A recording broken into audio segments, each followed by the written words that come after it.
Universe நேயர்களுக்கு எனது அன்பான வணக்கத்தை தெரிவித்துக் கொள்கிறேன் தோழர்களே.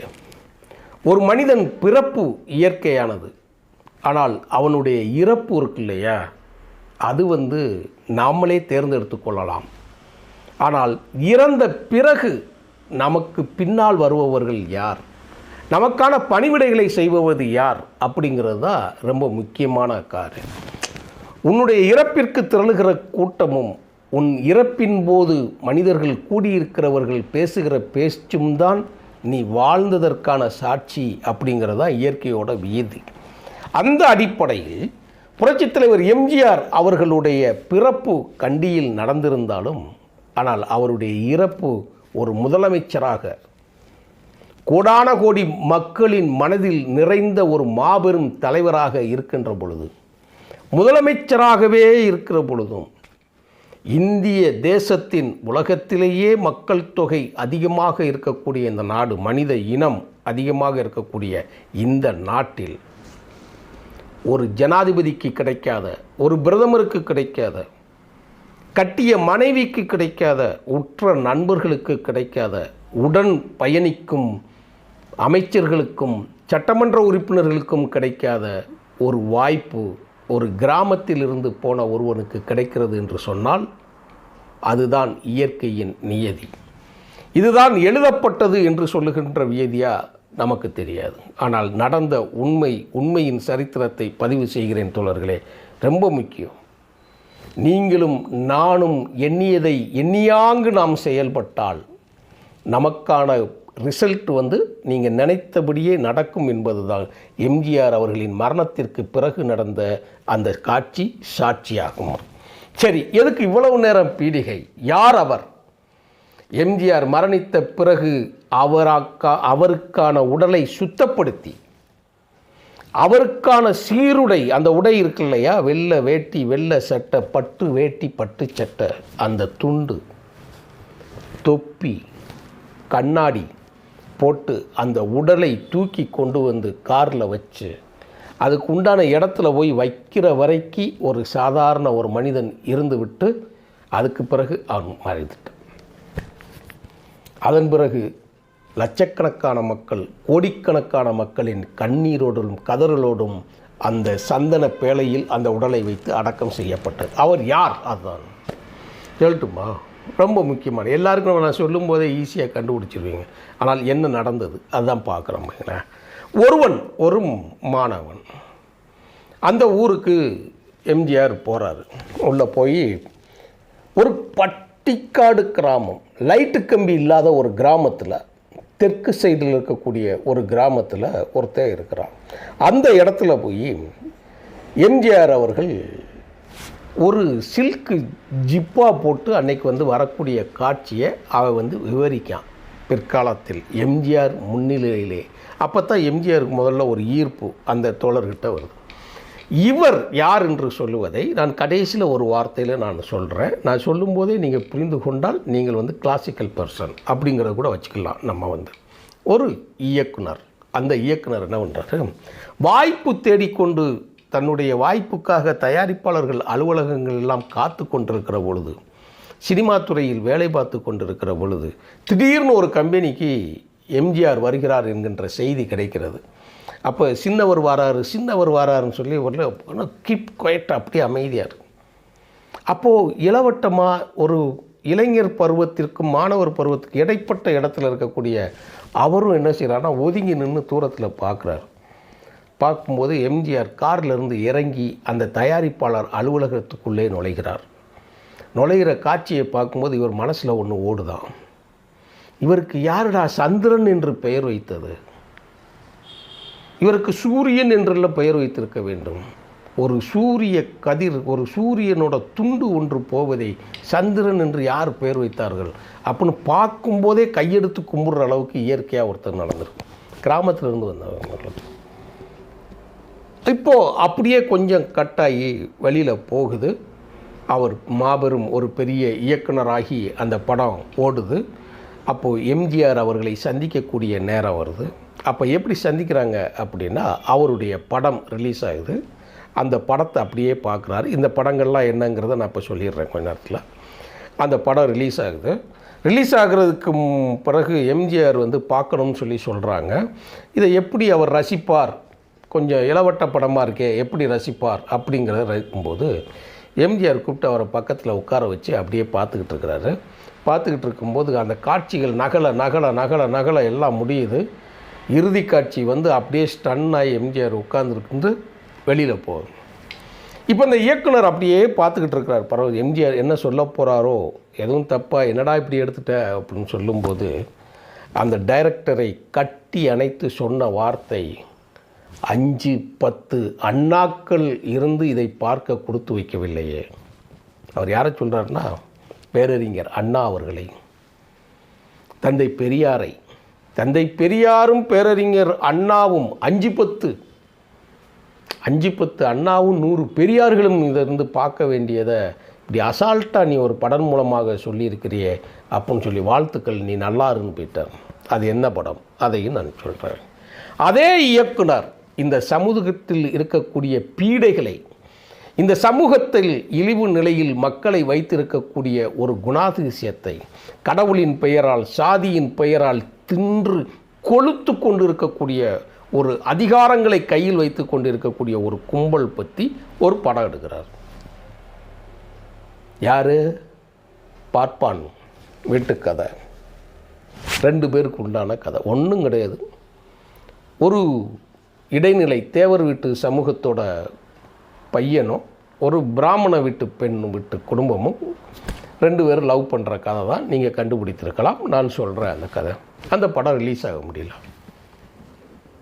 ஒரு திரைப்படம் வெளியிட முடியாத அளவுக்கு இந்த சமூகம் வந்து திரைத்துறையை ஆதிக்க வச்சுருக்கு, தணிக்கைத்துறையை ஆதிக்க வச்சுருக்குது.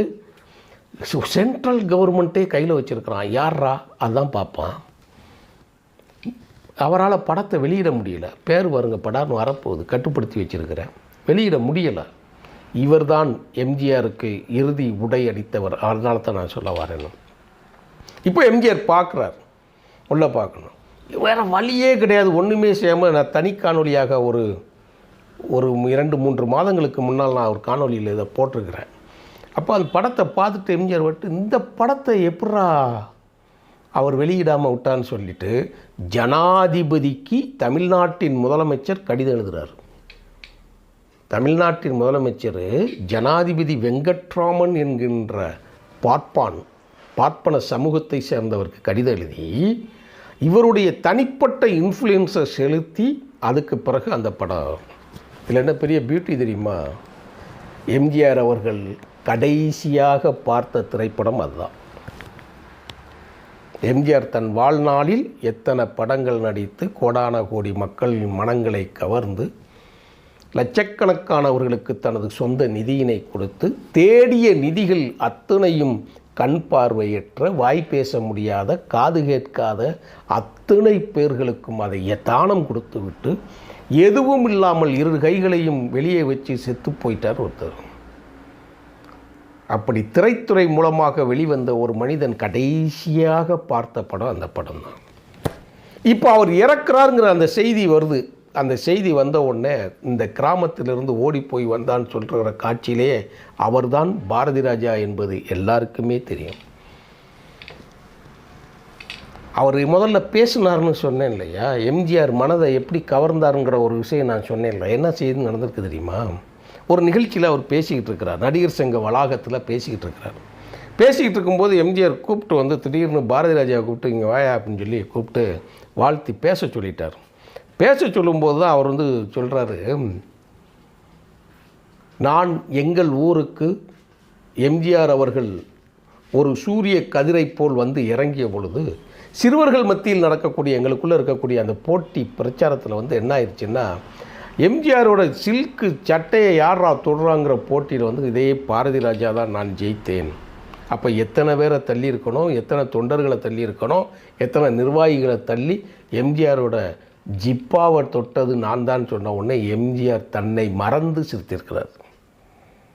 இப்படி ஒரு கிராமத்திலிருந்து ஒரு ரசிகனாக இருக்கக்கூடியவன் வந்திருக்கிறான். அவர் எடுத்த படம் இருக்கு இல்லையா, கையை கடிஞ்சு பெரியாரும் 5-10 அண்ணாக்களும் இருந்திருந்தால் என்ன மகிழ்ச்சி அடைந்திருப்பார்களோ அந்த மகிழ்ச்சி அடைந்திருப்பேன்னு சொன்ன படம் அலைகள் ஓய்வதில்லை. அந்த படத்தோட கிளைமாக்ஸ் என்ன தெரியும் இல்லையா? ஒரு ஐயர் பையன் பூணில் கலத்தி இங்கிட்டு ஒரு மத சிலுவை கிறித்துவ சிலுவையை கலட்டிட்டு தூக்கி கடலில் எரிஞ்சிட்டு 2 பேரும் சேருவது தான் கிளைமாக்ஸ். இந்த கிளைமாக்ஸை சாதாரணமாக வச்சிட முடியுமான்னு எனக்கு நல்லா கேட்டுக்கோங்க. பூணல் சிலுவை 2ஐயும் கலட்டி தூக்கி குப்பையில் விடுற மாதிரி கடலில் எரிஞ்சிட்டு 2 பேரும் வாழ்வில் இணைவது போல. அடுத்த ஒரு காட்சி இருக்கு இல்லையா? எம்ஜிஆரால் திரையிடப்பட்டு எம்ஜிஆர் பார்த்த கடைசி படம் வேதம் புதிது. இந்த சமூக இழிவுக்கு காரணமாக, சாதி ஏற்றத்தாழ்வுக்கு காரணமாக, தான் சொந்த காரணத்தின் மூலமாக பிழைச்சி தின்னு கொளுத்த ஒரு கும்பலை வச்சு ஒரு படம் எடுத்தாருன்னு சொன்னேன் இல்லையா? அது வேறு எதுவும் கிடையாது.